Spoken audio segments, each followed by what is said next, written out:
అందరికీ నమస్కారము. నవంబర్ 28 తేదీన యాక్చువల్గా రాయలసీమ నామకరణోత్సవంగా జరుపుకోవడం నిజంగా కూడా జరుపుతున్నందుకు రాయలసీమ సాధన సమితికి నా హృదయపూర్వక అభినందన తెలియజేస్తున్నాను. ఇది చాలా ముఖ్యమైన రోజు.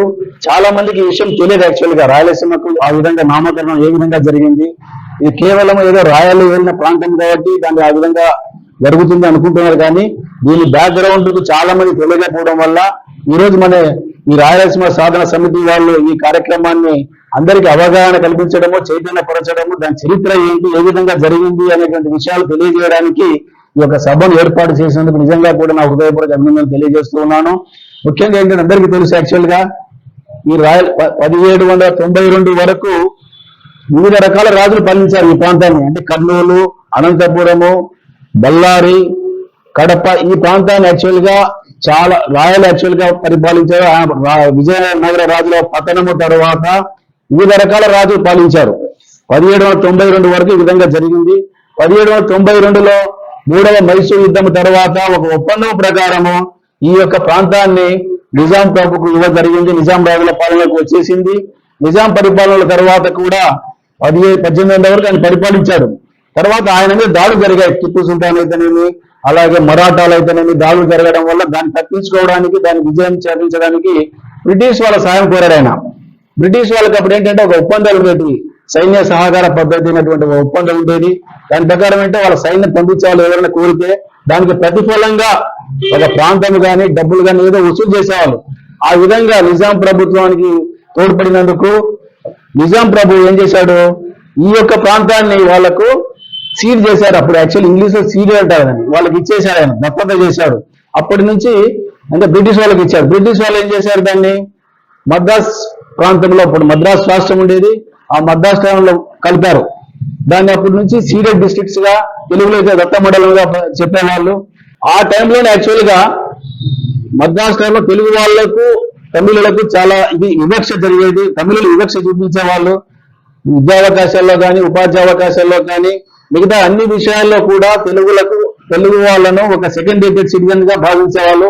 ఆ టైంలో యాక్చువల్ గా మహాసభలు పెట్టడం జరుగుతుండేది. ఆంధ్ర మహాసభలు, ఒక సపరేట్ తెలుగు రాష్ట్రం రావాలని ఆ ఉద్దేశంతో మహాసభలు జరిగేటివి. 1913లో ఫస్ట్ బాపట్ల మహాసభ జరిగింది. దాని తర్వాత 1928లో నంద్యాలలో ఒక మహాసభ జరిగినప్పుడు యాక్చువల్ గా ఆ భాగంలో మహాసభలో భాగంగా సీడెడ్ జిల్లాల వాళ్ళంతా కలిసి ఒక సపరేట్ కూర్చునేవాళ్ళు, ఒక బాగోగులు చర్చ జరిపేవాళ్ళు. ఆ చర్చలలో యాక్చువల్ గా మన రాయలసీమ ఈ దత్త మండలం అనేటువంటిది మనకు అవమానకరంగా ఉంది పేరు, దీని పేరు మార్చాలి అనేటువంటి ప్రతిపాదన రావడము. దాని మీద అప్పటి చిలుకూరు నారాయణరావు గారు అనేటువంటి తెలుగు లెక్చరర్, అనంతపూర్ కాలేజీలో తెలుగు లెక్చరర్ గా పనిచేసేవాడు. ఆయన యొక్క పేరును ప్రతిపాదించి రాయలసీమ అనేటువంటి పేరుని ప్రతిపాదించడము, దాన్ని పప్పు రామాచార్యులు అనేటువంటి వారు సెకండ్ చేయడము జరిగింది. అప్పుడు ఆ రోజు నుంచి కూడా రాయలసీమగా ఇది నామకరణం జరిగింది. దీన్ని బాగా వ్యాప్తిలోకి తీసుకొచ్చినటువంటి వాడు వడిచర్ల హరి సర్వోత్తమరావు. యాక్చువల్ చాలా మంది అనుకోవడము ఈయన ఆ పేరు పెట్టారని, ఎందుకంటే ఆ విధంగా ప్రచారం చేసి రాయలసీమ నామకరణానికి బాగా ప్రచారం తీసుకొచ్చాడు ఆయన. చాలా మంది చాలా రోజుల వరకు ఈయనే పేరు పెట్టారనుకున్నాడు. తర్వాత తెలిసి చిలుకూరు నారాయణ గారు పెట్టారనేటువంటిది. ముఖ్యంగా నేను చెప్పేది ఏంటంటే, ఇంత కష్టపడి వాళ్ళు ఆ విధంగా చేసినప్పుడు మనకు అవగాహన లేకపోవడము, మనకు జరిగినట్టు అన్యాయాలు ఏంటి, ఏ విధంగా దోపిడీ జరిగింది, తమిళ ఆధిపత్యం ఏంటనేది, కోస్తవాల ఆధిపత్యం ఏంటనే ఏ విధంగా జరిగింది, మనకు జరిగిన నష్టాలు ఏంటి, మనం ఏం సాధించుకోవాలి, మన హక్కులు ఏంటి, ఇవన్నీ తెలుసుకోకపోవడం కూడా మన యొక్క దురదృష్టమే రాయలసీమ వాసులు.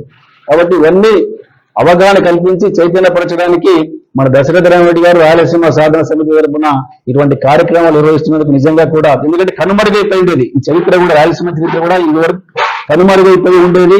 ఈ యొక్క చరిత్ర తెలిసి ఉండేది కాదు. మన వాళ్ళు ఏ విధంగా పెద్దలు ఏ విధంగా కష్టపడినారని కూడా తెలిసి ఉండేది కాదు. మన హక్కులేంటి, మనం ఏం నష్టపోయాము, ఏమి దోపిడీ గురయ్యాము అనేటువంటి కూడా తెలిసి ఉండేది కాదు. ఈ పేరు పెట్టడం నిజంగా కూడా మన నంద్యాల పట్టణానికి చాలా గర్వకారణము. దీన్ని అందరూ గమనించాలి. యాక్చువల్ గా మనకి ఎలాగో నీలం సంజీవ్ రెడ్డి గారు ప్రెసిడెంట్ గా ఉన్నాడు, ఈవి నరసింహరావు ప్రధానమంత్రిగా ఉన్నారో, అంతకంటే గొప్పగా ఈ రాయలసీమ మన నంద్యాల పట్టణంలో రాయలసీమ పేరు పెట్టడం అనేది మనకు ఎంతో గర్వకారణము. దీన్ని మన ప్రజలను, నంద్యాల ప్రజలు బాగా గుర్తించి దీన్ని ఒక విజయబాట పట్టించాలి. అందరూ కూడా సెలబ్రేట్ చేసుకోవాలి. నంద్యాల టౌన్ ప్రతి వాళ్ళు కూడా ఈ యొక్క దినాన్ని ఆత్మ గౌరవ దినంగా భావించి దీన్ని తర్వాత రాయలసీమ చరిత్రను కూడా తెలుసుకోవాలి. ఏ విధంగా పెద్దలు మన ప్రాంతానికి అభివృద్ధి కోసం ఎంత పాటుపడినారు అని గమనించి మనం కూడా ఉద్యమ బాట పట్టాలని కోరుకుంటున్నాం. కాబట్టి ఈ విధంగా చేస్తున్నందుకు నిజంగా కూడా రాయలసీమ సాధన సమితి సభ్యులకు, ఆఫీస్ బేరర్స్ అందరికీ కూడా నా హృదయపూర్వక అభినందనలు తెలుసుకుంటూ ఈ కార్యక్రమాన్ని ప్రతి ఒక్కరు కూడా ఒక ఉద్యమ బాట పట్టే విధంగా చేయాలని కోరుకుంటూ ఈ అవకాశం కల్పించిన సమితి వారందరికీ కూడా నా హృదయపూర్వక అభినందనలు తెలియజేస్తాను. Thank you.